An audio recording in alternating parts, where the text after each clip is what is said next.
Esse podcast é apresentado por b9.com.br.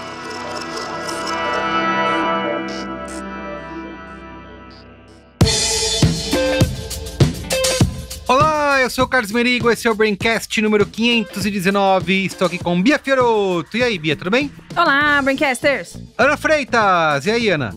Beleza? Tudo pela ordem, Carlinhos? Tudo pela ordem. Virou o quê? Um milico agora. É isso. Ai, Que animação, hein? Que Não, animação. eu sou Muito bem. paulistana. E Luiz Assuda? E aí, Luiz? E aí, Carlinhos? De Tudo bom? volta ao Braincast, hein? De volta. Praticamente e pra falar de ex-Braincaster. tema legal, eu quero que você, ouvinte, registre Não é. isso. Não vamos internet. discutir aqui sobre tecnologia, Não é. fim dos cookies, não é isso hoje. Isso, não é. Pauta legal. bom. A gente Vai vai ser falar já. nesse episódio Vai de ser. hoje de uma tendência que tá no report do grupo Consumoteca, que se chama Era Anti-Gourmet.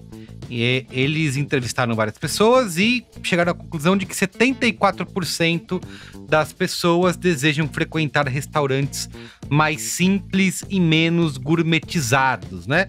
E essa tendência anti-gourmet se espalha para outras áreas, né? Então, por exemplo, as pessoas querendo não ser mais perfeitas em tudo, né? Explorando o imperfeito como forma de se libertar e ser mais autêntico. Então, por exemplo, vou consumir conteúdo de podcast como o nosso, que não é 100% produzido e perfeitinho, né? Não, são vídeos, né? Mas não tão produzidos, entende? Então, é isso. E a gente vai trazer essa era anti-gourmet aqui pro nosso Braincast de hoje e entender como que isso afeta, né, nossas experiências gastronômicas, né, a busca por autenticidade, aquelas coisas que a gente sempre brinca, né, desde, como que é? O cara faz o logo vintage e vem lá, since 2021. Isso! Acabou de Adoro. começar, mas desde Since. 2021. Pô, de 2021 pra Quando 2023? não coloca um handcrafted. Handcraft. Since. Isso aí. Podia Então, ser Cincy antes da pandemia. Que aí que dá um valor. Quem não quebrou na pandemia. Perfeito. Então a gente vai tentar entender essa tendência. É isso aí. Em tendência. E como isso aí se reconecta com as nossas raízes e histórias por trás das coisas que a gente ama. Tá bom? Tá bom. Tá bom. Mas antes? Mas antes. Mas antes, siga, se você tá ouvindo só no áudio, no Spotify, Apple Podcasts, Amazon Music, Deezer, Pocket Cast, qualquer que seja o aplicativo que você usa, segue a gente lá no YouTube, youtube.com.br/B9. Mesmo quando a gente grava remoto, como é o caso, né, de hoje, desse momento, temos lá o vídeo no YouTube para você assistir, dar o like, comentar, ativar o sininho, compartilhar. Assistir na estreia com as outras pessoas que ficam lá no chat. Isso aí, deixar comentários. Então é isso, youtube.com.br/B9, tá? Vai E lá. o YouTube segue serve nós. a uma coisa muito boa, que é as pessoas que tiram foto da TV com a gente. Com os pés E pra aí cima. O pé pra cima. Tem a nova versão que é o copinho de bebida alcoólica. Pode ser um Isso aí. vinhozinho, uma cervecinha, um negocinho. Ou um Pode guaranazinho, se você quiser. ser um guaranazinho também é muito bom. Também tem a pessoa que tira foto com o pet perto da TV. É tipo, tá vendo o Braincast e tal. Então, Isso aí. por favor, sinta-se à vontade, me marque, que eu adoro repostar essas coisas. Faça isso. E também, Sempre divertido. torne-se assinante do Braincast lá em b9.com.br/assine. Você tem várias alternativas para assinar. Você É verdade. tem o PicPay, você tem o Apple Podcasts, você tem o Apoia-se. Tornando-se assinante, você participa do nosso grupo, a Brinqueteria Gourmet, que é o nosso grupo fechado, exclusivo no Telegram, para os A apoiadores tendência do lá Braincast. É a gourmetização, porque só a nata para os nossos assinantes. Perfeito. Apenas É o a área melhor VIP. conteúdo. Tudo Área do VIP bom e do dos melhor. podcasts. Isso. E você também tem acesso ao Braincast secreto. Já rolou da semana passada e hoje Sim. também. Rolou também. Toda vez. Por quê? Já expliquei, né? Inclusive, eu expliquei na Brinquesteria. É mais fácil quando a gente grava remoto de fazer o secreto. Mas estamos aí, pessoal, fazendo sempre Porque que a a gente Bia consegue. nos sempre que eu- obriga! Sempre que eu grito com o Ela Merigo no briga, grupo e- do... Nos E ela obriga tá a gravar certa. secreto. Eu falo, Bia, não, É isso eu aí. não quero gravar É secreto. isso. Mas não, você vai vai entrar gravar. agora, você vai gravar agora, porque Foi. as pessoas da Foi Brinquesteria exatamente estão isso que eu esperando. escrevi Foi no isso. grupo. Eu não tô mentindo, eu não tô inventando. Ela falou, as pessoas estão esperando o Brinquedo Secreto, você vai gravar. Entra agora. O quê? Vem. Aí eu falei, tá bom, vamos gravar o Brinquedo Secreto. Aí É gravamos isso. o Brinquedo Secreto. É tá? o meu jeitinho, mas é por isso que tem o secretinho b9.com.br. também. Isso. Pra quem é assinante. Só pra quem é assinante. b9.com.br/. Assine. Perfeito. Antes de a gente ir pra pauta, o Luiz Assuda faz tempo que não vem aqui no Braincast. Nesse meio tempo, ele resolveu, né? Ele é um homem de novos projetos, né? Eu sempre pedia Ele pra é ele um- divulgar Incorrigível, né? Isso aí. Sempre aí. Eu sempre pedia pra ele divulgar o Mupoca da semana, mas ele tá com novos projetos aí. Luiz Assuda, conta para os nossos ouvintes o que você está aprontando. Eu tô, né, como você mesmo disse, né? Eu sou, como que é, um creator contumaz, né? Fica arrumando, né? Tá fazendo NPC. do TikTok. Exato. Sara pra me coçar, esse tipo Tá, de coisa na tá. internet. E tava com saudade de fazer um podcast sobre, enfim, os temas que de alguma maneira estiveram ali no Mupoca, mas não ia ser o Mupoca, ia ser uma coisa com uma outra pegada. Então me juntei com Jéssica Correia e Gabriel Prado e sempre a gente tá tentando trazer um convidado ilustre. Muitos aqui do Braincast participando, ou participarão até o final da primeira não temporada. tão ilustres assim, né? Mas tudo bem. Ilustre, É só porque o Cris Merigo Dias é não uma pessoa fechou. ilustre. Merigo tá assim. Calma, gente, a temporada ainda não acabou, não é mesmo? Não tão ilustre. E é um projeto que, enfim, tá sendo muito bacana de fazer, tá sendo num momento muito interessante. Então convido a todos para conhecer o Alvissareiro, que é esse projeto que tá no B9, tá lá na família B9 de podcasts, está no, como a gente costuma dizer, nos melhores e piores players de podcast do mercado. Eu ouvi dizer que o Fernando estamos- Haddad escuta, né? Olha, já pensou? Ministro da Aí Economia sim. falou, o viçareiro esses dias aí. A gente... Ele não, falou, aí a gente ficou comemorando no grupo. Olha lá, olha ele falando do Sareto. Ah, o viçareiro. É isso, gente.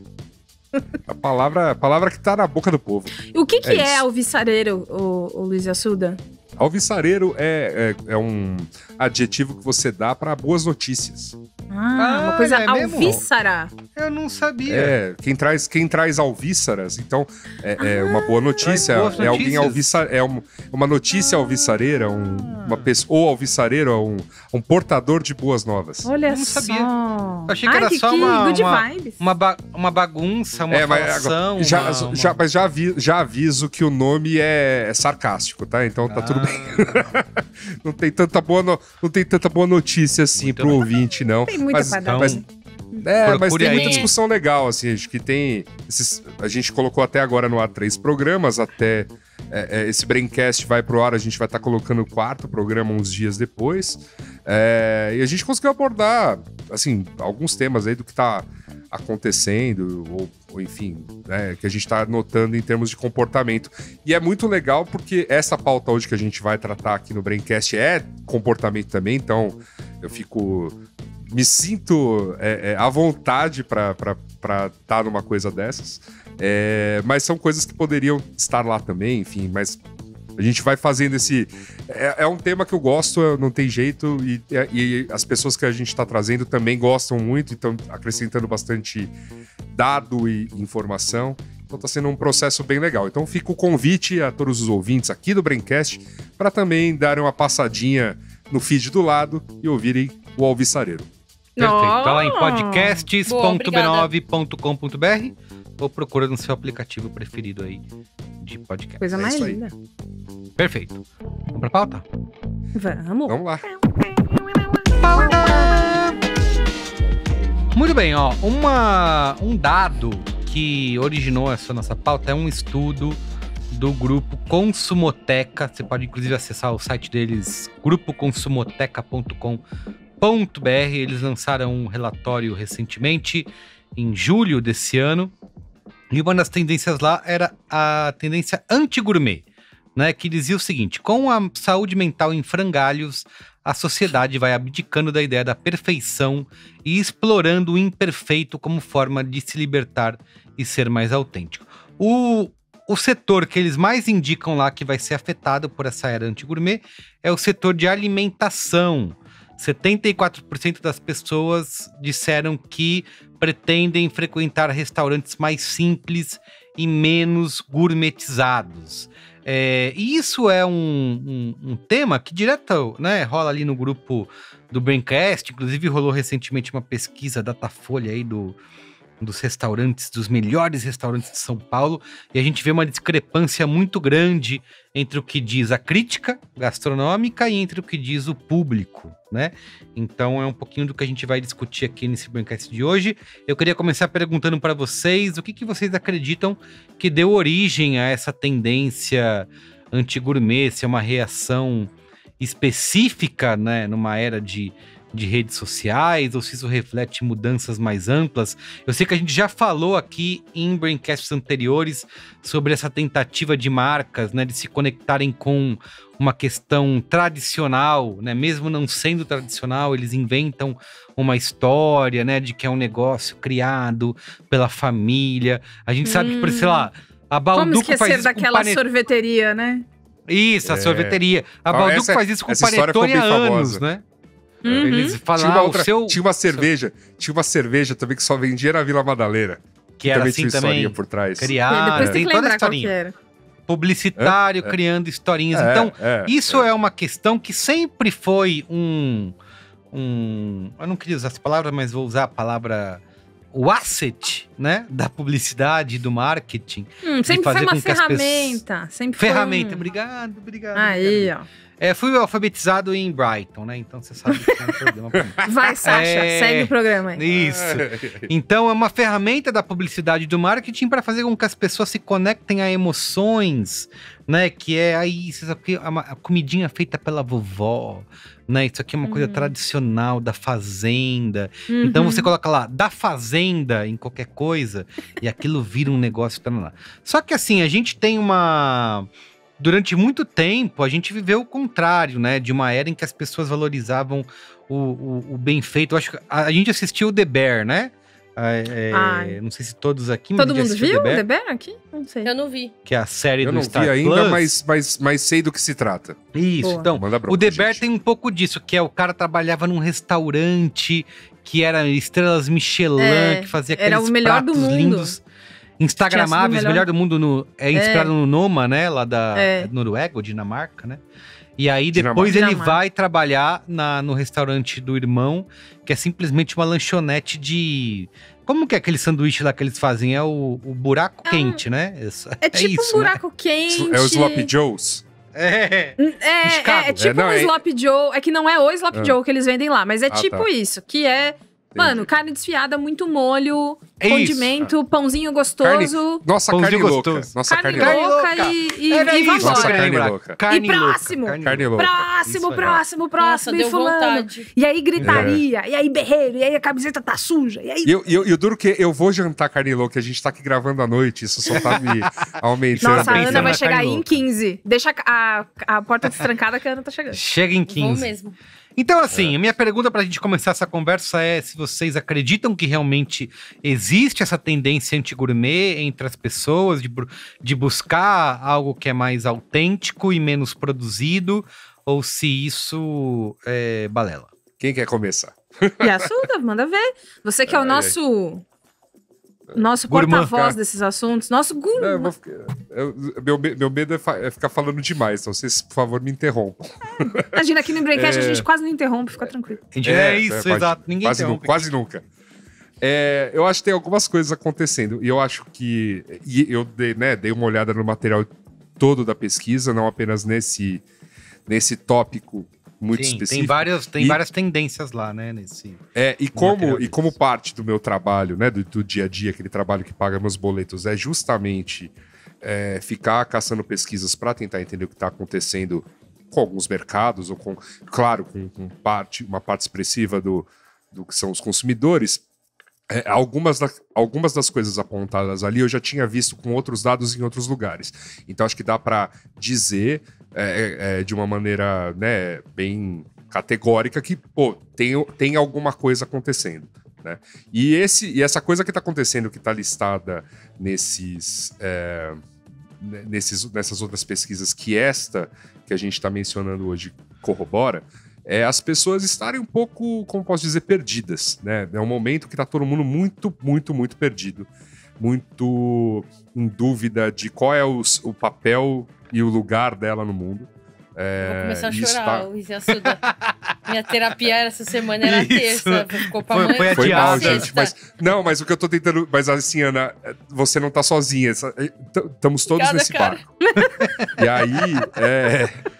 Então, estamos mesmo todos nesse barco. E aí você tem, obviamente, algumas coisas que se ramificam daí, né?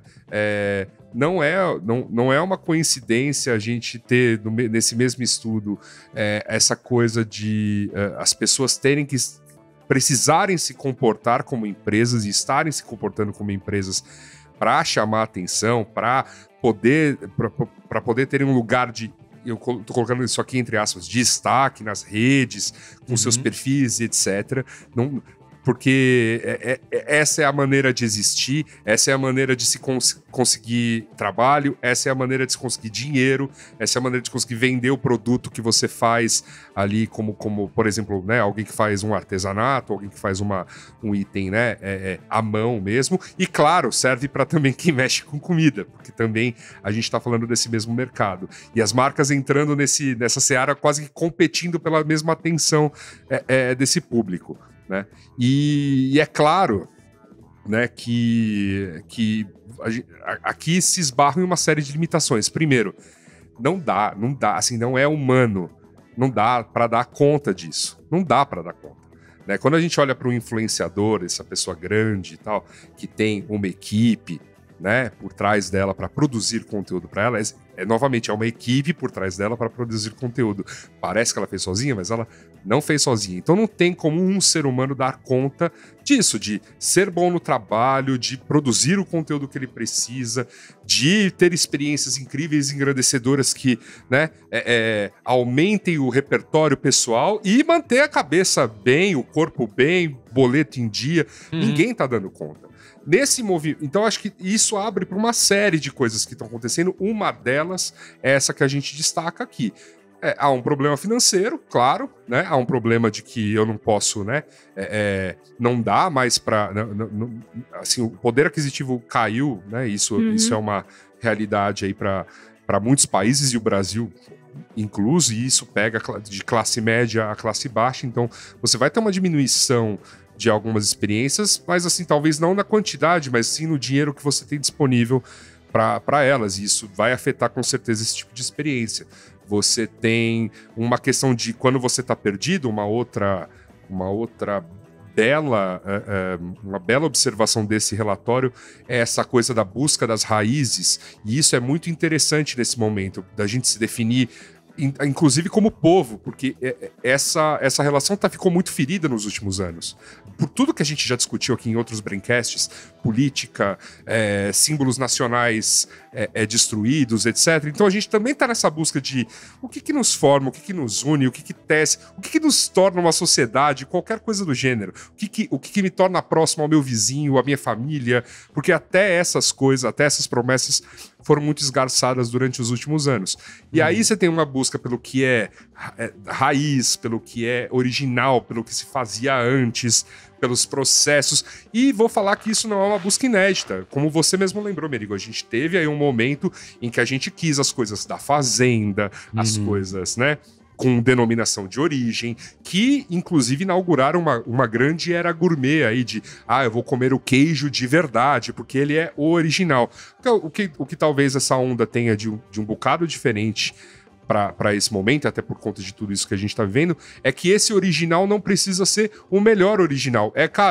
Pode ser aquilo que simplesmente existia aqui há alguns anos e valia a pena, e era legal, era bom. Era suficiente, né? Que acho que é o que talvez essa onda está querendo dizer. É suficiente, valia a pena, tava aqui e, tipo, atendia todo mundo num preço camarada. O Yasuda falando me fez pensar que quando, uns anos atrás, eu acho que é tipo 2008, 2009, por aí, saiu um suco de laranja de uma marca famosa. que ele tinha gominhos. E aí, a embalagem dele era toda xadrezinha da toalha da mesa, da sua avó. E aí, tome o suco, que tecnicamente não é suco, é néctar, blá blá blá.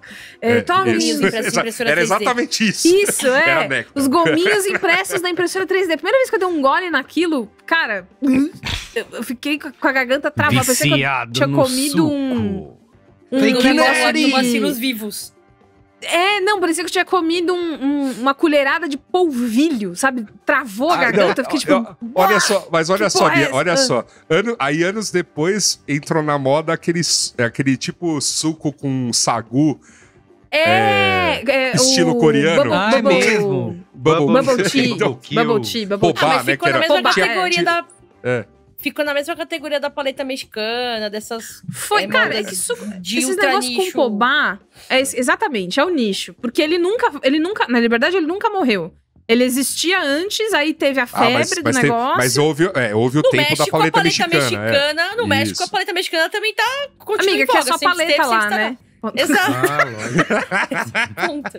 Mas enfim, eu lembro dessa coisa do... E aí, enfim, né? Uma época que eu ainda morava com pais e tal. Então, eles faziam muito... Olha, isso aqui é da fazenda. Olha que coisa boa esse queijo. E é da mesma marca do outro queijo, Industrialito lá. Só que a roupagem é diferente. Industrialito. Artesanal. Industrialito é bom. Industrialito. Artesanal. Mas houve um tempo, então, olha só, houve um tempo que houve essa busca por essas coisas de processos manuais, né? Ou as que forjassem o processo. Ou que forjassem. Aí a gente viu pão industrializado artesanal, a gente viu... A gente teve... aqui na geladeira de casa. Não, teve uma discussão que a gente discorreu bastante. Muito bom. Uma discussão que a gente teve, que a gente ficou um bom tempo aí discutindo, houve uma polêmica, gente na internet me xingando e gente na internet... Mais um dia na internet, apoiando. Né, amigo? Mais um dia na internet. Foi quando a gente discutiu sobre hambúrguer do futuro, e aí aquele ponto de, olha, mas isso não é natural. Sim. Entendeu? Nada de natural. Gente, pode ficar bravo quando Várias vocês coisas quiserem. não são naturais, e não é por isso que elas são ruins. Esse argumento não é válido. Mas enfim. Tá bom. Mas enfim, de qualquer maneira...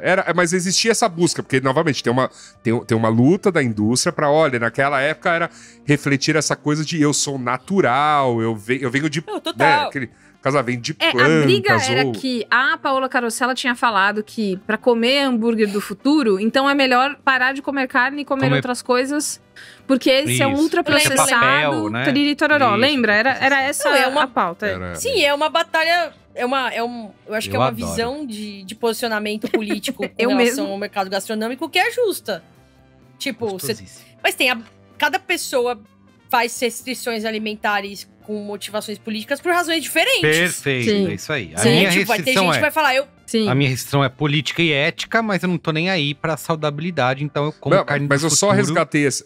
Ela pode ser política pra proteger os animais mais do que pra combater o capitalismo. Isso aí. Perfeito. Sei lá, mas eu só resgatei essa discussão porque a gente teve essa... A gente já falou disso há alguns anos.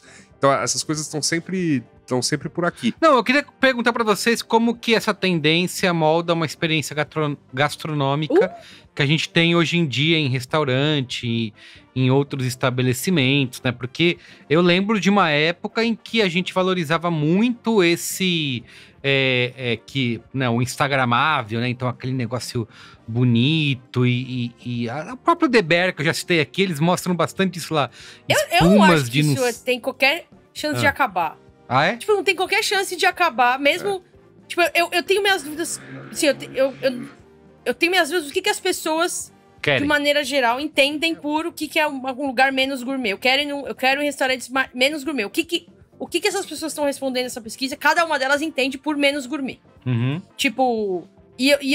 Pra começar, de partida, não importa o que elas entendam, não importa qual que seja a tendência, eu não vejo um lugar, tipo, de sociedade em que as pessoas, em que os restaurantes se preocupem menos com a comida, de alguma forma, gerar uma foto bonita pra eles. De qualquer forma. Pode ser, tipo, o podrão que você pede aqui, e aí ele vai te mandar um bilhetinho escrito à mão, que é pra você postar o bilhetinho. Isso. Sei. Tipo, não importa. Mas, Ana, você não acha que as pessoas Isso valorizam mais hoje em dia esse lance do caseiro, do tradicional, e mesmo que seja fake, tá? Mesmo que seja uma coisa completamente inventada, mas... Eu não sei se valorizam mais, porque, tipo, é isso. A gente tinha, tipo, isso que a Suda falou, da gente ter marcas que faziam, tipo, o treta lá da Dileto, lá do Picolé. Isso. Uhum. Que inventou toda uma história do storytelling do Tudo tio inventado. Gepeto, sei lá, da Itália. O vovozinho fazia sorvete com neve. E que né? também, a mesma coisa, a valorização que as pessoas fazem. A gente quer comer uma coisa que quem fez foi uma pessoa que a gente conhece e não saiu de uma máquina. A gente quer, todo mundo quer.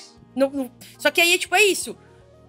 O que a gente entende como gourmet? Tipo, o que é gourmet? Tipo, você vai num restaurante caro, a chance desse restaurante caro servir comida pra você que não saiu de uma máquina é muito mais alta do que se você for num restaurante que não é gourmet, que é mais autêntico. Mas o que é mais autêntico? Tipo, esse é o meu ponto. Sei. Mas o que esse reporte acho que uma coisa que a gente falou naquele Braincast os jovens estão sendo justos com a música, que sempre vai existir o nerd de música, né? Foi o que a gente falou ali. Do mesmo jeito, sempre vai existir quem prefere a comida montada no prato com a pinça e que vem com a espuma da emulsão do não sei o quê. Sempre vai ter essa pessoa e isso nunca vai morrer. Emulsão, eu perco a fome só de ouvir essa palavra. Isso... Emulsão. Não, emulsão tá tudo bem. Imagina, Merigo. Tudo bem, Merigo. Tá Você só não tá ligando uma coisa a outra. Eu sinto que isso sempre vai existir. O que esse reporte fala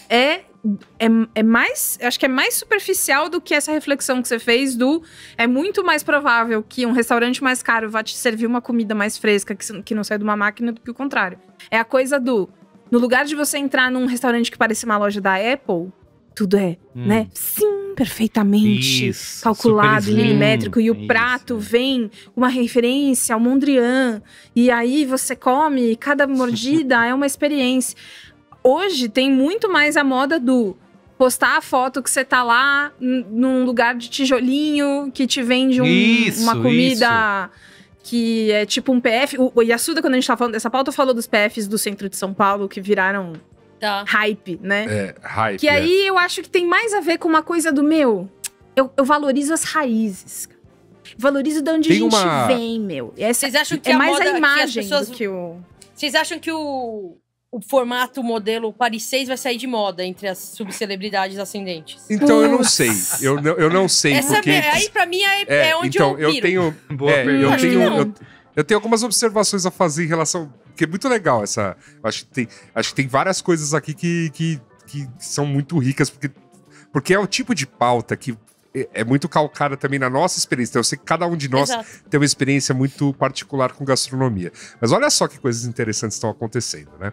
Quando a gente fala, não vai ser uma coisa gourmet, vai ser uma coisa mais autêntica, mas em autêntico, a palavra autêntica, não vamos esquecer aqui, ela tá no cerne do gourmet. Ela é a busca do que é gourmet.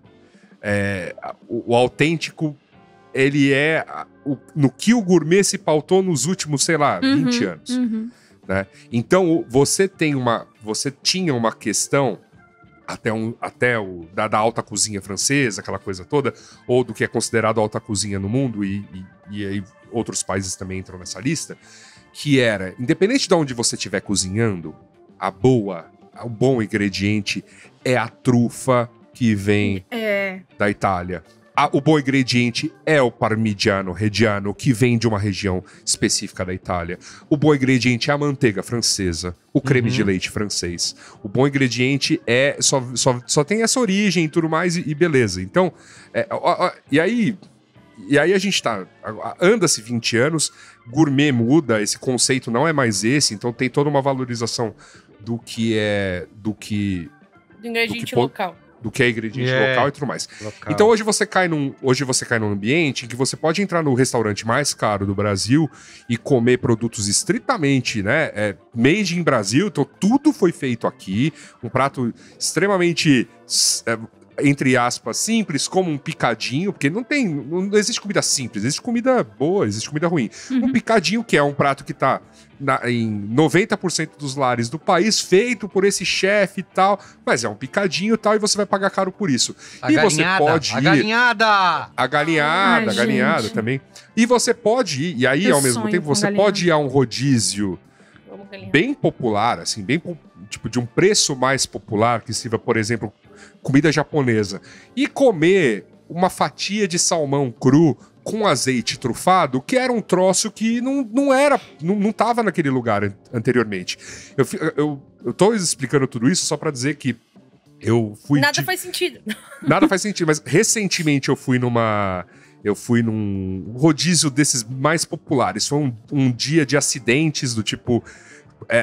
cair na pegadinha de aceitar o convite de alguém me chamando pra Liberdade, um bairro aqui de São Paulo, num domingo pra almoçar. Eu falei, claro que é óbvio que a gente vai conseguir almoçar lá. Tá na cara. Se a gente levar comida de casa e comer na rua lá, a gente pode almoçar na Liberdade. A gente consegue, E aí, então, chegamos lá e ainda o horário tava avançado, tinha chovido e tal, então assim, tava tudo fechando. Aí eu e essa minha amiga, um olhando pra cara do outro, com fome, assim, do tipo, já vai dar 4 horas. E eu, tipo, fome e nada tá aberto, nem os bar, não tinha nada, assim. E aí a nossa última solução foi procurar, assim, rapidamente no Google um rodízio de sushi qualquer, mequetrefe, que fosse a uma distância razoável. A gente acabou... cilada, hein, meu amigo? A gente saiu do bairro, a gente foi pra outro bairro, caímos num desses rodízios que são bem populares mesmo, tipo, desses que tem algumas lojas aí espalhadas pela cidade, que fazem um preço competitivo. E qual não foi a minha surpresa ao sentar nesse restaurante e pegar... é rodizião, né? Ele, não. Agora o nosso chefe, né, central, mudou o conceito e gostaria de propor uma experiência a vocês. Então agora o nosso rodízio se chama Omakase. Eu já dou um tapão na bandeja, já. Omakase! Que é um troço que você só vai comer de verdade nesses sushis caríssimos, assim, que são realmente muito caros, mas você quer... porque essa experiência entrou na moda, entrou no Instagram, entrou... Então, até o rodizião tá querendo curtir... O Giro Dreams of Sushi lá. Isso, então, isso. até ele tá querendo curtir essa onda de omakase. Então, ele vai te trazer um monte de sushi enfeitado, emperequetado, com o tal do azeite trufado, chamuscado... Vai vir de tudo que é jeito. E isso que é uma coisa foda, né? Porque quando essa tendência entra no planejamento aí das grandes marcas tentando se adaptar a isso, né? Então, você pega lá Merigo, completamente industrializado, mas que vem com uma frasezinha. Mas que vem com essa pecha. Vem com essa pecha. E é por isso que eu tava...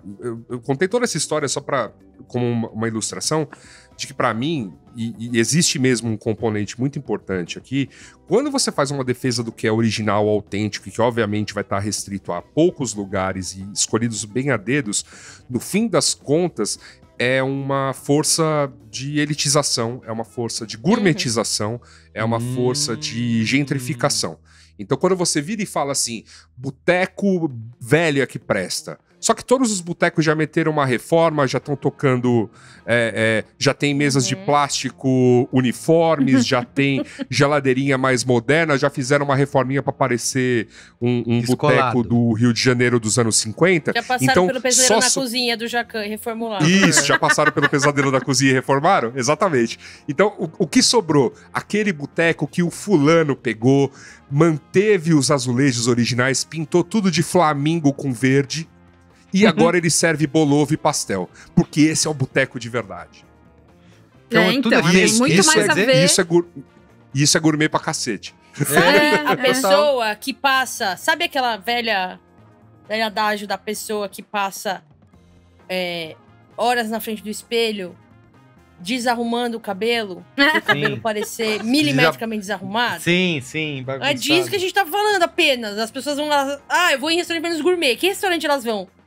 É como se ela estivesse indo na pessoa que passou horas desarrumando o cabelo pra parecer desarrumado.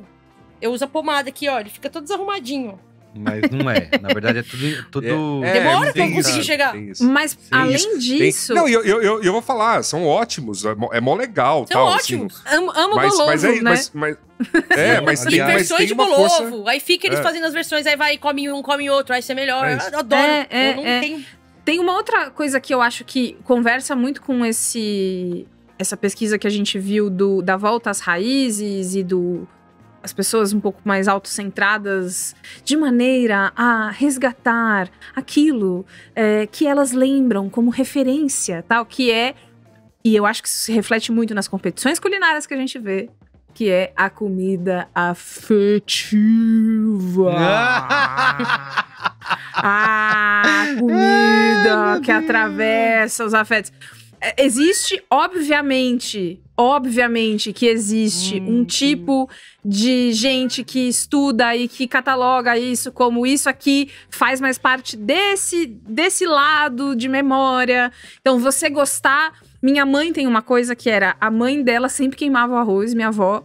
E minha mãe até hoje gosta do arroz meio queimadinho no fundo. Porque ela vai, pega com a colher e come Fica e tal. Na panelinha não há nada mais afetivo do que isso, né? Porque a memória dela de uma coisa gostosa que ela fazia. É o queimado. Minha mãe gosta do... E eu e meus irmãos sempre chocados vendo ela raspar a panela. E tipo, nem raspa a panela. Isso nem deve fazer bem. Aí, cala a boca, Então tem isso, tá ligado? A panela de alumínio, ou seja, raspar e... Não, aí, tudo é isso aí. Melhor não. E, enfim. E aí tem como bem o Yasuda e a Ana colocaram, é a transformação disso pra virar uma coisa mais superficial do que ela realmente pode ser, a serviço de uma coisa. Então, assim, se você quer emocionar alguém... Então eu vou virar e falar, Ana, esses brownies que eu fiz... Aí eu vou abrir assim, bem devagarinho, um paninho de prato. Esses brownies que eu fiz pra você são receita da minha bisavó. Minha bisavó fazia brownie. São receita da minha bisavó. Afinal, ela é inglesa, ela é inglesa, ela é inglesa. Então, tá aqui pra você esse brownie a que dona carrega...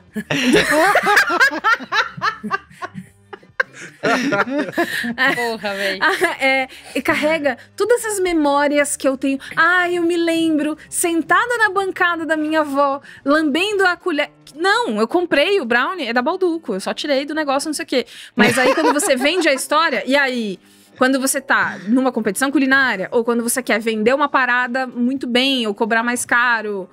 Ou botar na parede de tijolinho e tal, e qualquer coisa vira a história da Dileto. Esse brownie é gourmet ou ele é autêntico? Mas aí que me pega. Eu quero falar pra vocês o seguinte. Aí você vai lá no mercado, você compra o brownie do... Eu não vou falar o nome. É verdade. Daquele rapaz lá. Tem que supostamente é um brownie do Xará, que é artesanal. Isso. O brownie do Xará. Você vai lá, pega o pacotinho, é um pacotinho que tem... Ele é minimalista na embalagem. Exato. E aí, supostamente, é um cara... A história de um cara que fazia o brownie em casa, deliciosos brownies. Então, todos falavam, por que você não vende seus brownies, Xará? E ele é verdade. E aí, você encontra em supermercados de todo o país. E ele é brownie de maneira 100% afetuosa. industrializado. Exato. 100%, não tem nada de não industrializar esse brownie. Tudo mais. Mas, amiga, você tem que ver o amor que o pessoal da indústria faz. Gente, é um carinho. Nossa, gente, fica a máquina, né? Que mexe a mexe com amor. E é um ambiente gostoso de risada. O pessoal, uma família lá dentro. Você tem que ver. Entendi. Aí tem muito afeto. A fábrica em Jundiaí, né? Eu entendo o que vocês estão falando. O pessoal lá de Jundiaí é ótimo também. Eu entendo o que vocês estão falando. Concordo. Mas eu posso dizer... Né, pra minha experiência pessoal, eu caio em quase todas essas conversas, cara. Eu caio muito nesse papo. Mas qual conversa que você caiu? Justo você que é uma pessoa tão... aqui, esse restaurante nessa cidade, ele é uma coisa super antiga e não sei o quê. Eu também caio. Da vovó que fazia. Mas isso é diferente. É diferente do que a gente tá falando do industrializado. Do industrializado eu desconfio, mas eu entendo o apelo. Merigo, entendo o apelo. Sabe aqueles papel de parede que parece tijolo? Sei, total. É disso que a gente tá falando. Sei. Exato, eu caio nessas Quando coisas é um direto, tijolo de cara. verdade, aí tudo bem, mas se é um papel de parede que parece muito um tijolo na foto... Mas, Ana, às vezes não é. Às vezes é um restaurante que foi inaugurado ano passado, os caras estão lá com um papo de somos super comida da vovó, de não sei o quê. Mas pode ser mesmo, pode ser super tradicional, aí você vai lá. Assim, pode é comida ser que boa, seja, mas não necessariamente é uma coisa pra você pagar mais por isso, né? No final das contas... pode ser que não seja, né? A diferença que faz é se é gostoso ou se não é. Porque o que eu sinto que essa tendência muda antes, é tipo assim, ai, você vai nesse pé sujo? Bom, eu estou indo e agora num é legal restaurante ter o bar pé que sujo. tem estrela Michelin, aí eu vou lá eu posso... Não é só legal o pé sujo. É um pé sujo, Merigo, meticulosamente descascado. Criado pra ser um pé sujo. Aquele eu tô falando, em Pinheiros. Isso. Eu tô falando... Você tem um nome. Desculpa, eu tô falando ela que é gostoso? Eu vejo. As comidas são uma boa. Mas é gostoso. Mas a comida é ótima. A comida é ótima mesmo. Não, e eu tô falando também, porque eu adoro um bar ali na Santa Cecília, que é exatamente essa descrição. Conta Ele pra foi nós lá, aí, Luiz. quebrou os azulejos pra parecer um boteco bagaçado. Caramba, como é o nome? Já dei uma dica do qual é o nome do boteco. Tem um monte de lugar assim aqui. Tem um monte. Serve um bolovo incrível, serve porção de língua de boi. Antigo. Já vi aqui. Fala os nomes aí. Já sei qual que é. Bagacinho? Não. Bagaceira. Bagaceira. Lá, Bagacinho é na Bahia, não tem como, realmente. Não, mas... E beleza. E tá abrindo um monte de bar nessa pegada na região que eu tô ligado. Tá. Tipo, comida muito legal e tal, mas isso, olha, tô pegando aqui pra enaltecer a cultura botequística, que é a cultura notívaga de verdade. Tudo o resto, entendeu? Mas é criado, todo o resto é pensado. Então, se antes era só é legal você ir no restaurante todo chururu, e você falar, eu não gosto disso, sabe? Tipo, não tem a ver comigo, essa comida é mal feita. Olha isso, meu, encharcado de óleo, não quero. E aí, a coisa começa a rodar e aí a conversa passa a ser... Mas por quê? Mas será que só a Estrela Michelin é bom? Poxa, mas tem um negócio e tal. Existe uma conversa interessante fora da modinha, que é... Poxa, não é porque o restaurante... O que eu vou jantar hoje? Não, tá dando mó fome esse Tá dando mó fome esse papo, né? Olha, eu já avisei no nosso grupo interno. Desculpa, onde eu vou jantar hoje. Fica o convite, inclusive, viu? Eu acabei de pedir aqui, eu pedi comida. O Yasuda falou uma coisa lá no nosso grupo, que é isso, né? Dessa tendência, como que ela afeta os chefes e os restaurantes. Primeiro, o chefe não quer mais ser chefe, né? Ele é cozinheiro. Eu sou cozinheiro, e os próprios restaurantes também reagem a essa tendência, criando esse tipo de coisa, né? Que é, eu vou criar essa tradição fake, assim. Então, eu não sou chefe, sou cozinheiro. E como que essa galera tem feito para utilizar essas artimanhas, para poder atrair mais gente. Existe uma conversa interessante para além do jantar da Ana, que Desculpa, amiga. Não, eu amei, porque é uma coisa que vem do coração, né? Tão sincera. Que existe a conversa interessante o importante não é se o restaurante é assim ou desse outro jeito, ou se o tijolo tá quebrado de propósito, ou se ele é todo incrível e perfeitamente criado para que a arquitetura do sabor, que você vai entrar e ele tem uma foto, não sei o quê. O importa é ser gostoso, é ser legal, é dar pra ir, é com quem que você vai.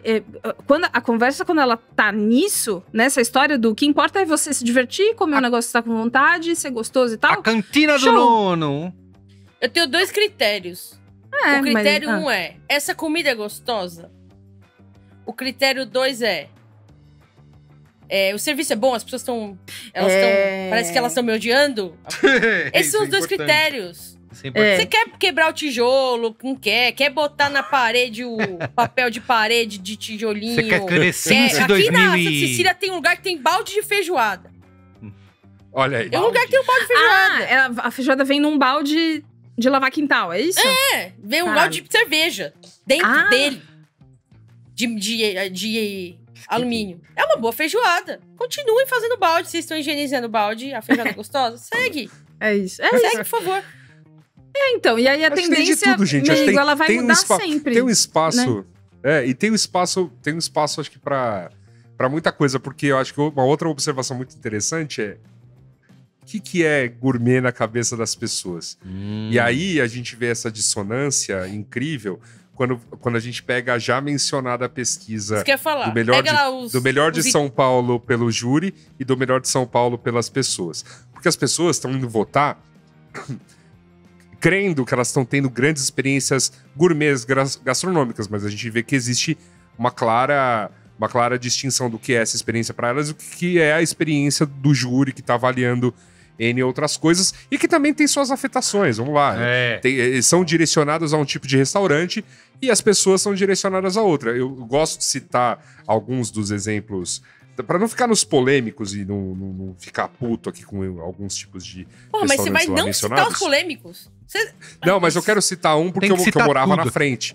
Então eu posso falar exatamente sobre o que era morar na frente da família Mancini, que é uma cantina famosa aqui de São Paulo. Carésimo! Então é o carésimo que, veja bem, você vai lá, a tua experiência é em uma galera, então você vai com a tua família, ou você vai em um grupo maior de pessoas, porque o prato é grande, né? E é uma coisa meio, a pessoa vai lá, tira a foto na fontezinha, porque a rua é bonita, tira a foto na ruazinha de tijolinho, todos os vai lá garçons na vaquinha dourada que tem na frente de uma loja. Lá faz muitos os anos, garçons tudo né? vestidinho, bonitinho, estão lá faz muitos anos. Tudo vestidinho, aí entra, bonitinho. a casa é meticulosamente, sabe, preparada para parecer uma casa... apareceu uma casa italiana antiga, mas foi reformada assim, com esmero pra parecer daquele jeito.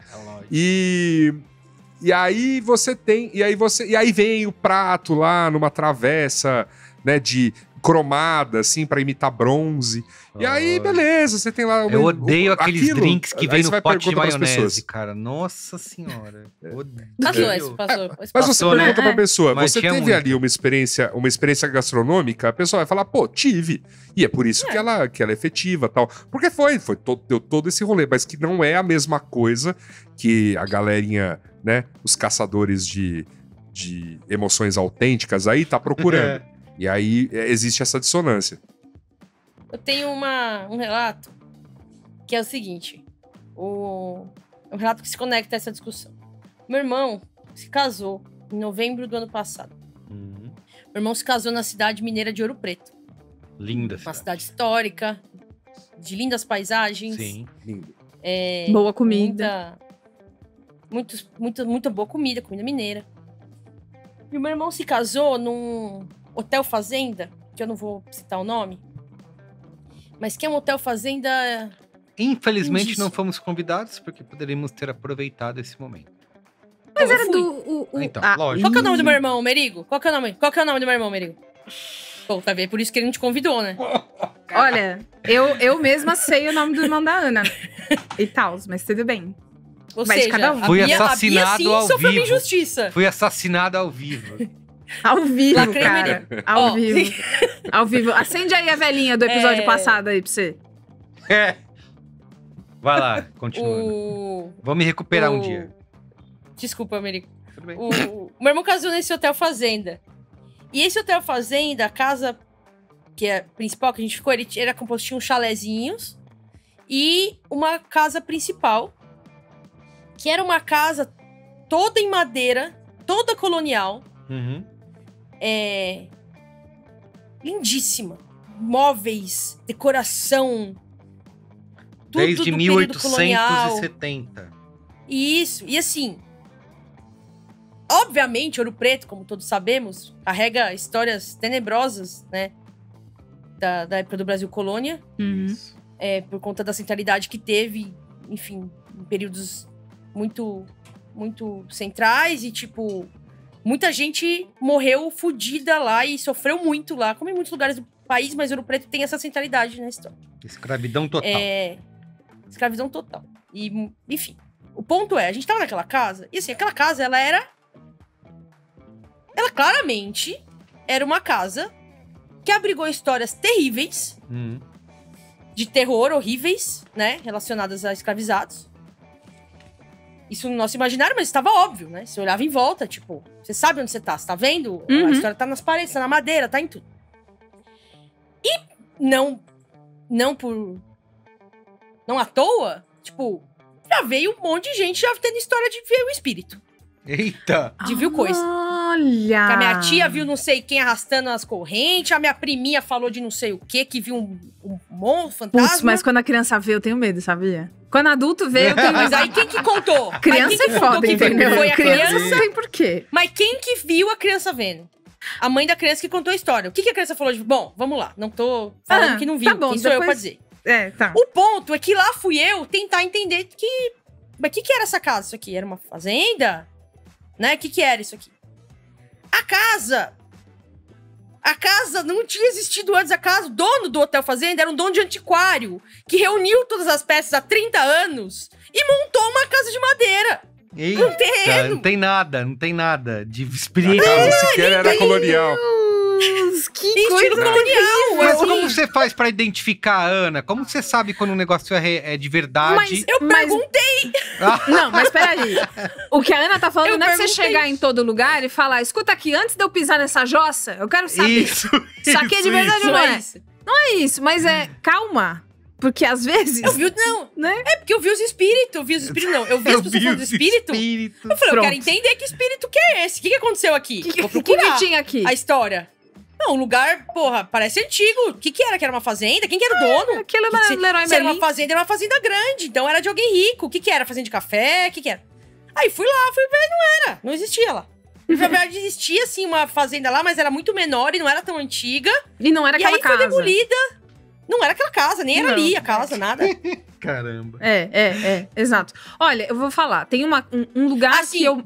Desculpa, só como uma coisa. Isso não é, fazendo um disclaimer aqui, não tô invalidando a existência ou não de espíritos, que eu saiba que os espíritos não pertencem necessariamente a uma estrutura que estava colocada ali. O espírito, ele tem liberdade de vir, ele tem mobilidade, pode ser que ele estivesse em outro lugar, o espírito pode ser até mais recente. Tem mobilidade. Né? Pode ser um espírito ali de 20 anos atrás, a gente sabe que, né, não tem necessariamente um timing do espírito. O espírito tem que ter 100 anos, né? O espírito pode ser mais novo. O timing. Eu não tô invalidando a existência do espírito. Claro. Não era isso que eu queria fazer. A idade mínima claro, desculpa, para ser espírito. Perfeito. Não tem. Até a criança morre por espírito de um dia pro outro. O pessoal recebe em sonho. É verdade. Vocês não ouvem Não Inviabilize o Luz Acesa? Que a pessoa morre e vem avisar? Eu morri. Vai lá, os documentos estão no baú. Que fez o negócio lá com o braço pra avisar que o filho também tava perdido lá. Eu vi. O pessoal vem rápido. Não tem essa, não. O que eu queria falar é de experiências de verdade que eu tive, de lugares que não estavam tentando ser alguma coisa, que são duas que moram muito no meu coração. Que uma tem um restaurante em Belo Horizonte, enfim, pensou comida boa, pensou Minas Gerais, né? Belo Horizonte tem um restaurante muito gostoso chamado Dorcê, que meus amigos me levaram a primeira vez que eu fui lá, e depois eu vou toda vez que eu for pra lá. Um restaurante... Não é bar? Não é bar? Dorcê é um restaurante. Não sei se de noite ele vira um bar. Eu fico como bar. Eu tomei uns negocinhos lá, uns Será que tem dois? Dorcê, BH. Vamos ver se tem dois. Não ficava num alto de um morrozinho, assim, perto da estação de trem? Então, eu fui como bar. Era à noite e tal. Tava tomando uns drinks, uns biricutico e gente na rua. É na Sapucaí. Ali mesmo. Então, mas quando você vai de dia, ele é mais um restaurante. Acho que essa é a diferença que a gente tá vivendo. E aí, eu fui assim, comida aqui e tal, não sei o quê. É uma galinhada que eu sonho todo dia. Todo dia eu penso nessa galinhada. Caramba. Cara, mas assim, pra mim, a coisa que, fora o modismo, o que me bate existe uma nova... Por causa dessa tendência, eu sinto que existem mais lugares hoje. Essa é a minha experiência. Lembrando que não invalidamos espíritos, nem outras experiências. Existe uma abertura maior para mãos de tempero mais fortes e pessoas que tentam buscar essa autenticidade que a gente tanto tá falando. Mais características. Exatamente. Então, assim, mano, como pode uma galinhada, que é um prato de processos que não são absolutamente complexos, não tem cozinha molecular na galinhada, não tem... Isso. Tem tempo e tempero, é isso. E bons ingredientes. Cara, eu nunca esqueci. Galinhada, sim, mas a deles é diferente. Assim como, enfim, quando a gente pensa em autenticidade fora do modismo, fora do tijolo quebradinho, fora do não sei o quê, é muito, muito mais difícil marcar a pessoa que tá comendo ali pensando que a gente tá falando só de comida hoje, né? Mas marcar uma pessoa que tá comendo ali com uma coisa que é muito sua dentro de um prato tão popular como é galinhada, por exemplo, ou como é pão de queijo, ou como é... lá também tem... Muita saudade de Belo Horizonte, né? Lá tem também pão molhado. Dentro do como mercado. Como se fala lá em BH? Pão molhado? Pão molhado. Tá bom. O pessoal fala português. Enfim, o pão molhado... O pão molhado, ele é um pão com recheios, com muitos molhos. E aí tem almôndega, tem de carne desfiada. E é delicioso, sensacional. É só um pão com molho. E é desesperador de gostoso. E é isso, é gostoso e é autêntico porque tem bom tempero, boa busca por ingredientes, uma receita genial que alguém não precisa ter criado há 50 anos pra ser genial. Se tiver, tudo bem, sim, mas não precisa. Porque não é o tempo que faz... Aí, tudo depende. Eu acho que, novamente, gente, eu acho que tem espaço pra tudo. E até porque o que eu mais adoro numa pauta de comportamento é que tem também outras coisas acontecendo, não apenas essa... Tipo, quando a gente olha pra uma tendência, a gente destaca um comportamento que tá acontecendo, mas significa que outros tantos não estejam, né? Ou que outras pessoas não estejam analisando, inclusive, de uma maneira completamente contrária. Pode ser que uma parcela das pessoas esteja olhando para uma determinada coisa e indo em direção a isso. A gente acabou de falar dessa dissociação do que é gourmet e do que não é gourmet. E uma outra coisa que eu trago aqui para vocês é que aí o Merigo foi impactado por isso mais recentemente. Então ele pode falar com mais... Quase tudo eu fui impactado recentemente. Mas é sobre, vamos dizer assim, uma parte... Ele estava dormente antes. Não, ele estava dormente, Não, durante muito tempo ele dormiu. Antes do Yasuda continuar, pessoal, tem um TikTok, que é uma pessoa abrindo a porta do quarto e falando, filhão... A gente vai reagir a isso ainda. Filhão, o que é não sei o quê? Filhão, é o Merigo o dia inteiro no grupo. Gente, o que é NPC? Gente, esse negócio aqui é o quê? Gente, o que é Bitcoin? Pessoal, o que não sei o quê? Gente, o que é Red Pill? Vocês estão inventando. Aí a gente explica. Aí qual que é a resposta de sempre? Para de inventar coisa. Vocês estão inventando. Isso não existe. Vocês estão inventando palavra. Não. Ele fica usando o dia inteiro. Esse coach do choque de cultura. Você está inventando palavra. O dia inteiro. Gente, isso é viver com o Merigo. Então, recentemente, tudo impacta o Merigo. Foi isso. Não, a gente te ama do jeito que você muito. O Merigo foi recentemente impactado por MasterChef. E olha só. Recentemente? Foi uma coisa recente. Com 13 anos de delay. 13 anos de delay. É verdade. E aí, e olha só que coisa interessante sobre MasterChef, que é a questão do... houve uma onda de programas de culinária, a gente ia mencionar, falar sobre isso. Fizemos até um episódio do Braincast sobre isso. Né? Sim, falamos sobre essa questão. E olha só como ela nasce, né? Nasce tal, de eu começar a olhar para, sei lá, grandes histórias da culinária, então esses documentários que falavam das histórias dos chefes antigos. Né? Aí depois dos chefes mais novos, os chefes que estão mudando, os chefes que estão mudando a gastronomia para uma coisa mais moderna, que é o lance do Chef's Table, por exemplo. Tem uma cronologia aqui. Aí chegamos finalmente no tipo de coisa que é, mas eu quero continuar incentivando as pessoas a fazer. Né? Então, olha só, vamos fazer um reality show de pessoas de verdade fazendo comidas inacreditáveis. E é o tipo de programa que, no estado atual das coisas, ferra com a cabeça do afegão médio. Porque assim... então você quer dizer que esses amadores vão lá, chegam nesse programa e no fim das contas montam um prato, sabe? Com os ingredientes dados ali que eu não teria capacidade de pensar em casa, sabe? Que eu não teria capacidade de fazer, que não teria habilidade. E a gente, né, por conhecer a magia da TV, sabe que muito... parte dessa coisa é bastante flexível no que diz respeito a pessoas sem experiência na cozinha e sem nenhuma ajuda ali nos bastidores, né?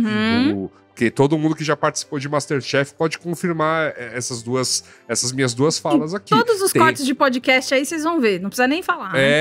Sim. Então, assim...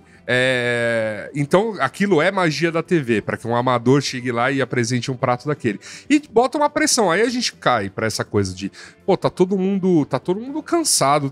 E ainda, até quando eu tiver que entrar na minha cozinha pra cozinhar a minha comida, ter que sair um prato MasterChef, papu, né? E aí, eu acho que tem uma... Tem uma onda legal que precursores, claro, sempre tem que citar esses caras, que é a galera do Larica Total. Mas que mais recentemente ganhou uma onda mesmo dessa coisa da cozinha tosca, da cozinha, como eles chamavam lá na época, cozinha de guerrilha.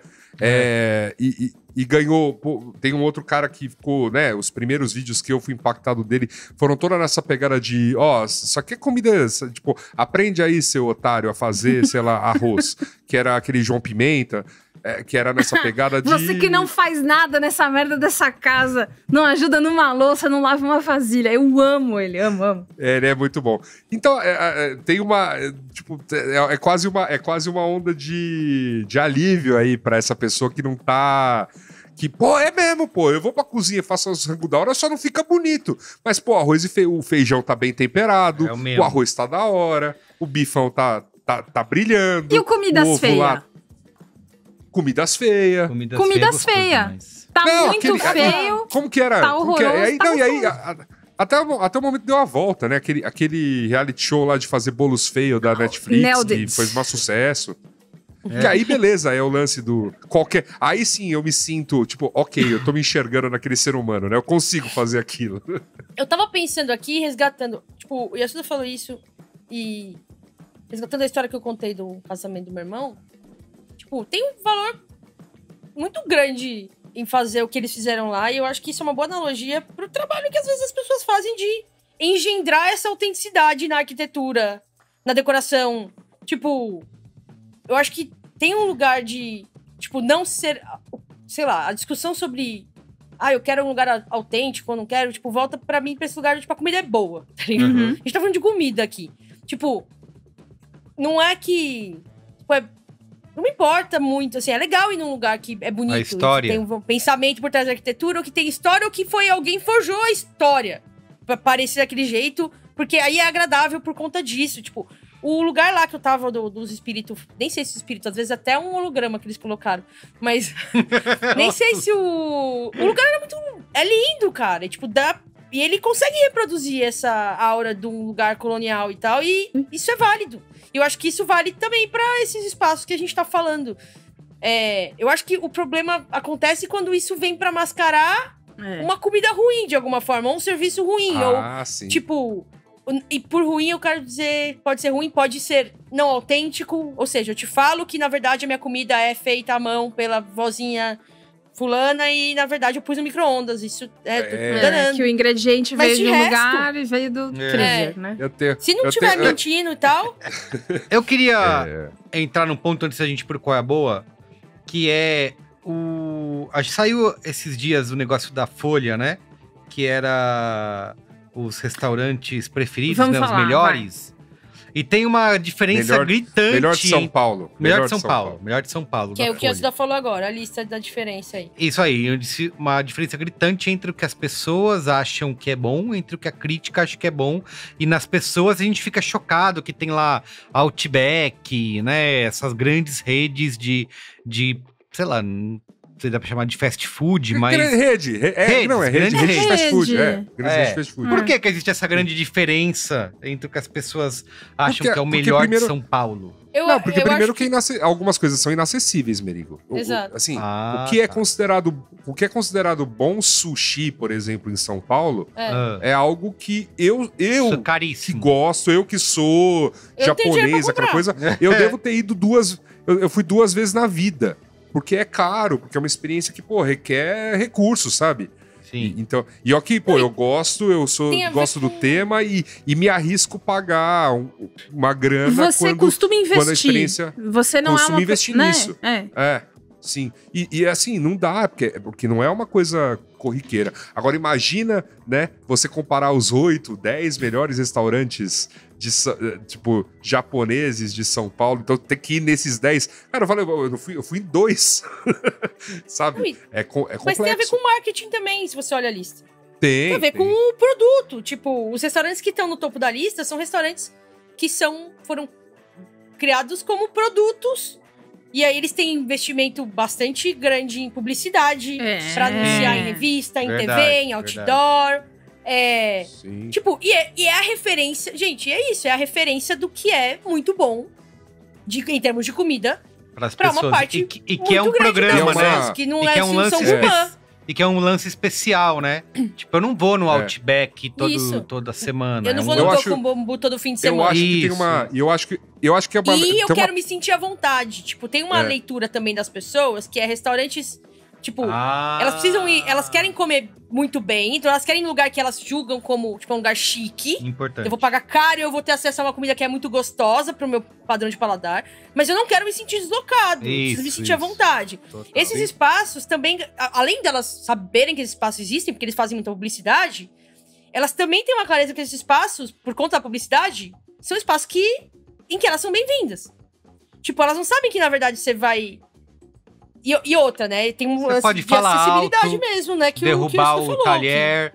Eu lembro que uma vez eu ganhei uma experiência no Dom, né? Que é o restaurante... não sei se existe, ainda existe, mas era o super gourmet lá do Alex Atala. Eu falei, cara, eu tinha medo de fazer barulho com o talher, porque era um silêncio sepulcral no lugar. E não... Mas, mano, a pessoa... que é um contraste... experiência com restaurante super caro.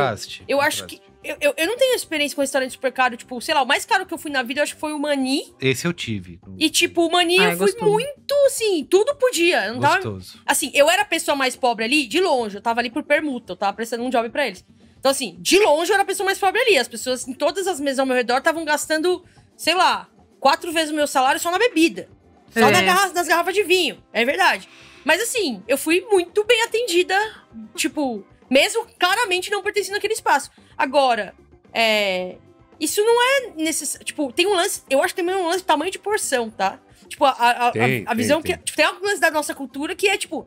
Você vai num restaurante caro desse, a comida até pode ser muito boa, mas a porção não é o que se espera. Tipo, você vai no Outback, você vai pagar R$80 no prato? Vai, mas esse prato, na verdade, é 2. Tipo, tem comida pra cacete. Gigante, você vai pagar R$100. Quanto é a costela do Outback? 120? R$100 com coca, com batata, com acompanhamento? Não é um restaurante barato, vamos lá, não é um restaurante barato. Então, mas todo mundo vai comer. Tipo, é comida pra todo mundo. É a coisa você do paga compensa, caro, mas né? Eu tenho um ponto sobre essa pesquisa que eu acho a parte do Datafolha que me pega, que eu achei muito interessante. Quando você vai para uma pesquisa mais focada, então a pessoa tende a falar um pouco da experiência que ela tem. Tipo, você vai pro focado... Peraí. Hambúrguer. Qual foi o hambúrguer que eu comi que é bom? E aí ela vai pro... Provavelmente ela pode... Ô, gente, eu tenho que atender o interfone. Vai lá. Tá bom. Uma coisa que eu achei muito interessante da pesquisa é quando a pessoa vai perguntar... Isso aqui eu tô falando como hipótese, tá? Eu acho que valeria a gente validar essa questão, mas eu achei interessante o tipo de resultado. Então, olha, me fala qual é o teu hambúrguer favorito. Puta, hambúrguer. Hambúrguer é algo que eu comi? Madeiro. Beleza. Ou qualquer uma outra rede, ou até uma hamburgueria que ele possa ter ido, que ele achou muito boa. Até porque hambúrguer é mais acessível, ponto. Mesmo o hambúrguer mais caro da cidade é mais acessível do que, por exemplo, sei lá, a churrascaria mais cara da cidade. Tá. Ou o sushi mais caro da cidade, tá? Uhum. Então, provavelmente ele tem essa experiência e ele lança aquilo. Lugar para ir com a família. Pô, lugar para ir com a família é um conceito muito amplo, porque não é apenas a comida. É a comida, dar e ter, sei lá, experiência, o lugar ser confortável, as crianças ficarem, né, numa boa, você poder levar alguém mais velho. Famílias têm muitas... E era o nome da categoria. Então, acho que também evoca diferentes tipos de experiência. Agora me pega, por exemplo, que é o que o Datafolha, quando foi perguntado às pessoas qual é o melhor restaurante da cidade, elas não falaram de restaurantes baratos. Sei. Elas falaram de restaurantes, porque aí é o melhor. Então, o melhor eu posso aqui colocar num campo de eu gostaria de conhecer, eu almejo ir, meu sonho é poder comer neste lugar. E aí os dois da lista são, não por acaso, restaurantes que são muito mencionados ou tipo, porque entraram em listas globais, que é justamente o caso da Casa do Porco, ou porque são lugares que são muito comentados como que é um lugar para tipo levar, que todo tipo, independente de qualquer coisa, você vai sentir que tá comendo num lugar muito bonito, com, sabe, tudo do bom e do melhor, de reuniões de negócios geralmente são nesse lugar, etc., que é o caso da Figueira Rubaiá, que foram os dois mencionados, e que não são restaurantes de fato para qualquer bolso, porque de fato não são refeições baratas lá. Bolsos. Mas aí você... Mas aí você vê, por exemplo, que essa votação, por exemplo, uma Casa do Porco poderia ter entrado muito bem na lista do júri, né? Inclusive porque está muito bem listada numa lista internacional de melhores restaurantes do mundo. Então as pessoas foram lá e votaram nisso, né? Agora, quando traz para uma relação de... sabe que você vai precisar realmente ter um repertório e grana para poder conhecer restaurante. Tipo, você gostar muito de restaurante japonês para conhecer uma porrada de restaurantes japoneses. Você vai ter que gostar muito de hambúrguer para conhecer um monte de hamburgueria, né? Ou ser food, né? Que é essa galerinha que percorre restaurantes como hobby, né? E aí, claro, você vai ter uma lista mais limitada, mas isso é uma hipótese que eu tô levantando aqui. E tem também, obviamente, o lado da dissonância da experiência. Tipo, o que é considerado bom, gourmet, ou bom, proveitoso, custo-benefício, que entrega sabor e que entrega isso numa questão acessível. Obviamente, isso vai ser diferente para quem é júri e diferente para quem é consumidor, né? De uma maneira mais comum. Perfeito. Mas enfim. Eu gosto desse tipo de coisa porque nos provoca a tentar entender um pouquinho que são tempos confusos e tá tudo bem estar confuso. E essa que é a verdade. Perfeito. É isso. Vamos pro... Qual é boa? Qual é boa? Ana, qual é a boa? Meu qual é boa de hoje é podcast.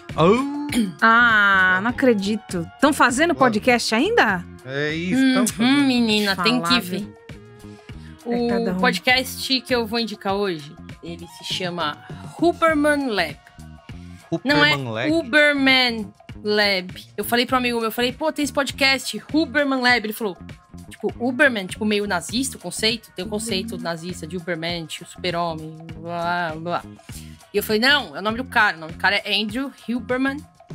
E ele é professor de neurobiologia e oftalmologia de Stanford. Nossa. E é um cara que se propôs a produzir conteúdo sobre os temas nos quais ele é especialista para o público geral. É inglês, mas é como você ter acesso a uma aula de um baita professor didático pra caramba, mas uma aula, aula pro primeiro semestre, tá? E é um cara que faz episódios longos em que ele entrevista colegas dele, grandes especialistas do mundo em vários temas conectados, desde, por exemplo, sono, atividade física, saúde mental, mas também relacionamentos, criatividade, longevidade. Nossa, tem um com o Tony Hawk, que é Lifelong Passion e Progress. E, cara, é um podcast sobre viver, mas o que ele traz é uma perspectiva tanto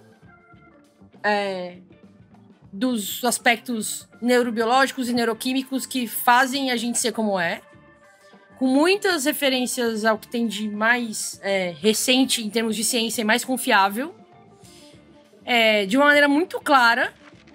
E, para além disso, ele traz algumas dicas muito práticas para algumas coisas triviais, com base no como a gente funciona mesmo. Uma das coisas que esse cara espalhou de conceito, que aí todos os coaches de produtividade, né, começaram a falar, que na verdade ele não inventou, né, mas é só ele começou a falar disso nas entrevistas que dava. Criou uma tendência, né? É o lance do tomar sol de manhã. Na verdade, é você, antes das 8 da manhã, de preferência, e logo depois de você acordar, pra você regular seu sono, pra você se sentir menos cansado durante o dia, pra você, não ficar, não ter aquele negócio de ficar acordado até tarde, pra você ter o sono na hora certa, acordar na hora certa, sem relógio. Tem um mecanismo neurobiológico que, se você tomar sol ali nos primeiros alguns minutos de luz, abre a janela e fica olhando pro sol. Olhando. tipo, meia hora, muito rápido depois de você acordar, isso ajuda muito a regular. E, tipo, funciona real. Assim, eu regulei meu sono.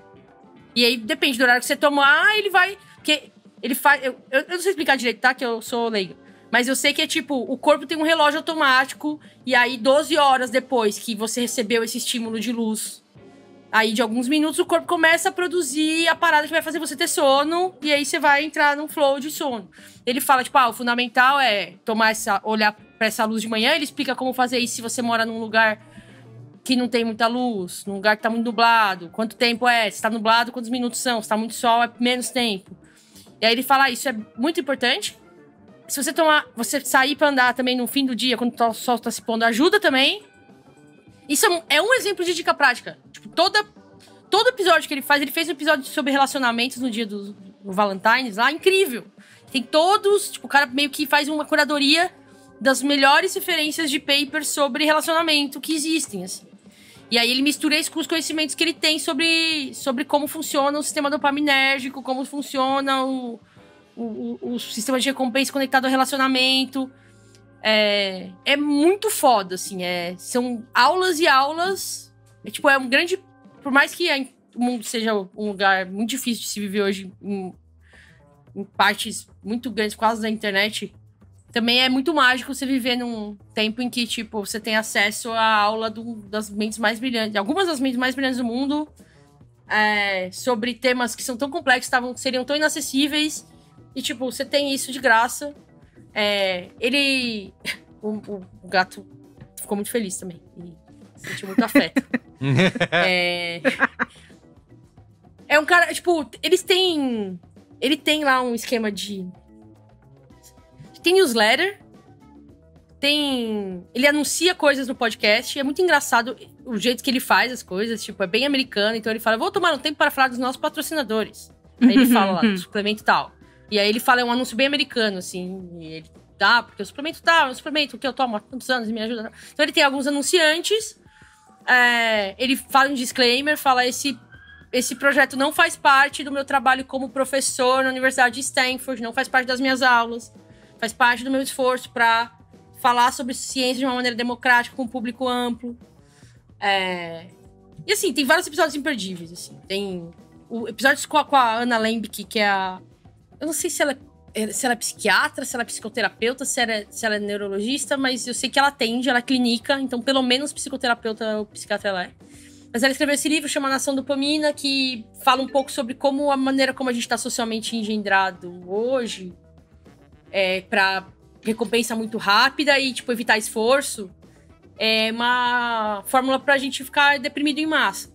Ele explica isso pelos mecanismos neuroquímicos. E que é um livro que eu acho... E uma tese que tá sendo bem aceita, assim. E ela dá uma entrevista lá, ela explica toda a tese. Aí você não precisa ler o livro, olha aí.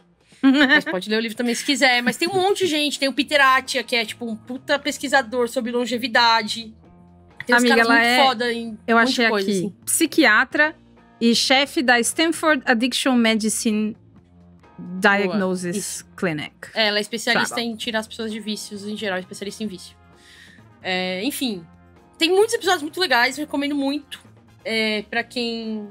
Eu recomendo pra todo mundo. Então, aí eu recomendo pra todo mundo. Quem quiser ouvir, ouve. E quem não quiser, eu não vou também segmentar. Falar, recomendo pra quem, não quem. Isso recomendo. Pra quem é humano. Porque lá fala sobre ser humano. Humano. Repete o nome aí do podcast. Huberman Lab. Huberman Huberman. Ele tem um cachorro que às vezes fica roncando no fundo da gravação. Assim como nós temos gatos que esbarram no microfone. Sim.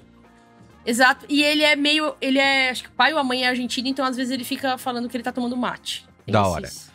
Muito bem. Toques latinos. Vai lá.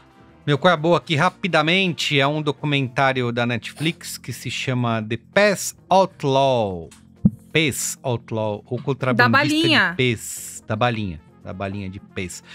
Conta a história de um cara, o Steve Glue, que é um fazendeiro pobre de Michigan, que resolve um dia começar a contrabandear os dispensers de pez para os Estados Unidos, porque ele descobre que tinha um acordo diferente entre as fábricas e tinha dispensers super raros que não existiam lá nos Estados Unidos, ele resolve viajar até lá, ele é um sujeito super excêntrico, resolve viajar até lá para trazer isso e vender nos Estados Unidos para a comunidade de colecionadores dos pacotinhos especiais de pés. Esse negócio é uma febre, uma loucura. Uma febre, eu não sabia que existia. Pacotinhos especiais do quê? De pés, das balinhas. Não, lembrando que não é o pack do pezinho. Do pack do pezinho, isso aí. Né? Então, assim, tem tudo isso. Inclusive, tem uma frase que me ficou muito marcada durante o documentário, que é: colecionar é mais ou menos como uma doença, né? Então, você vai dependendo de como você encara, né? Exatamente. Então, ele mostra toda essa comunidade aí de colecionadores de pés, de como que o cara fez pra levar o PEZ, né? Pra quem não conhece. Então, é que fala pés, mas aí com a gente fica difícil, né? Isso aí. Mas tá bom. Então, eles fazem toda até uma reconstrução no documentário, né? De como esse cara saiu dessa vida do interior pra esse esquema de conspiração mais ou menos fantasioso aí. Acho que é bem divertido. Enfim, vale acompanhar a história do Steve Glue. Está na Netflix, The Pez Outlaw, ou O Contrabandista de Pés. Tudo bem. Você já viu, quando você assistiu o documentário ou procurar aí PEZ, você vai ver a balinha que tem o dispenserzinho, que parece sai lá a balinha. Parece muito com aquela balinha da Docile, que existe até hoje, que parece um comprimidinho, que ela é bem açucaradinha, isso, comprimidinho. É muito gostoso. É muito gostoso. Só piora, né? É pé, comprimido, nunca é bala, né? E que bala, balés. Muito bem. Mas tem um documentário que é legal na Netflix. Assista aí, dirigido pelo Brian Storkel e pela Amy Bendlin Storkel. Muito bem. É isso. Tá bom. Luiz Assuda, tem qual é a boa? Tenho. Faz tempo que eu não venho, gente. Posso estar falando aqui qual é a boa repetido. Mas eu confesso que eu fiquei muito impactado positivamente por um podcast brasileiro recente, que foi o Alexandre. Não foi qual é a boa, não foi qual é a boa. Não foi qual é a boa? Nossa, verdade, não rolou qual é a boa. Eu acompanhei assim, do tipo... E a musiquinha? Thaís Bilenque, lança o próximo. A musiquinha é boa. Funk. Eu achei bem legal, bem produzida, a narrativa tá muito bacana, e que faz eu acho que é como todo personagem, né, ele foi um personagem importante nesse momento muito recente da história, e continua sendo, porque ele continua lá no STF, mas como e vai continuar legal até morrer. Vai continuar lá, né, enfim. Mas é muito interessante ver todas essas nuances, porque a gente viveu todas elas, sabe? A gente lembra dele secretário de segurança em São Paulo. Eu me lembro dele, sabe, claramente nessa época. Eu me lembro dele jardineiro paraguaio. Eu me lembro dele ministro de Justiça do Temer, sabe? E de repente, aí você corta, né? Imagina, você entra em coma naquele momento, aí você acorda em 2022, Alexandre de Moraes salvou a democracia, sabe? Ia ser um lance de choque. Falaram, peraí, como assim? Chamou o Ibanez de assintoso. Assintoso, exatamente. E aí, eu acho que acho que a coisa que eu acho que é bacana do podcast é não endeusar. Eu acho que vai para essa via do que aconteceu, como é que foram os bastidores, como é que se deram muitas dessas questões e como é que tá o Estado hoje, em que sim, existe muita questão de quanto poder realmente caiu nas mãos dele e de que se isso pode acarretar problemas, porque tem gente séria, não é só Dodói que votou naquele troço. Enfim, que acha não. Tipo, tem gente séria que fala, isso pode dar problema ali no futuro. Isso vai dar merda. Pode dar problema no futuro, mas agora, teve que ser desse jeito, senão a coisa ia degringolar, né? Então, gostei muito e claro que, né, podcast que termina com aquele gostinho de quero mais, mas é porque a história continua. Então, São assim... 6 episódios, né? Agora para continuar acompanhando o Alexandre, você tem que continuar acompanhando o noticiário. Né? Então é bem uma produção achei... da Trovão Mídia e da revista Piauí. Exatamente. E apresentado pela Thaís Bilenque. Perfeito. Muito bem. Maravilhoso. E você, Bia? Finaliza aí. Aviso de barulho alto. O meu, qual é a boa, é... Drag Race Brasil, more! Eu achei que era um leque, porque nesse calor... Saltou um leque aqui. Uau. Eu enrolei muito pra ver, muito mesmo, mas tive que vir bater meu leque aqui no Qual é a Boa, porque Drag Race Brasil está divertidíssimo. Fazia tempo que eu não acompanhava.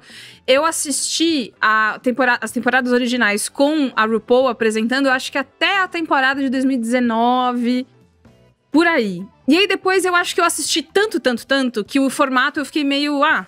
beleza, acho que eu já vi bastante, fiquei um pouco enjoada. E ter parado por esse tempinho foi essencial pra voltar a aproveitar do melhor jeito possível. Quem apresenta o Drag Race Brasil é a Greg Queen, vencedora do Queens of the Universe, que foi um outro reality show promovido, né, pelo pessoal de RuPaul. É a primeira vencedora brasileira, e a Greg é cantora, meninas, e também apresentadora. E ela apresenta o Drag Race Brasil, o elenco tá muito divertido. E assim, eu não me canso de perceber como a arte drag brasileira é simplesmente a mais legal de todas.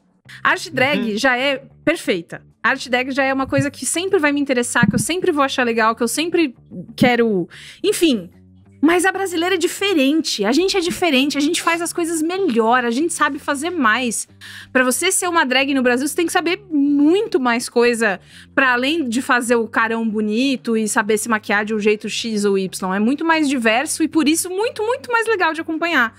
Então, se você nunca assistiu nada de RuPaul's Drag Race ou coisa do gênero, é um reality show em que várias pessoas que fazem drag se reúnem pra descobrir quem que é a melhor. Então, são desafios de moda, de atuação, de comédia, de costura, de canto, de dança. É completo e é sempre engraçado, sempre divertido.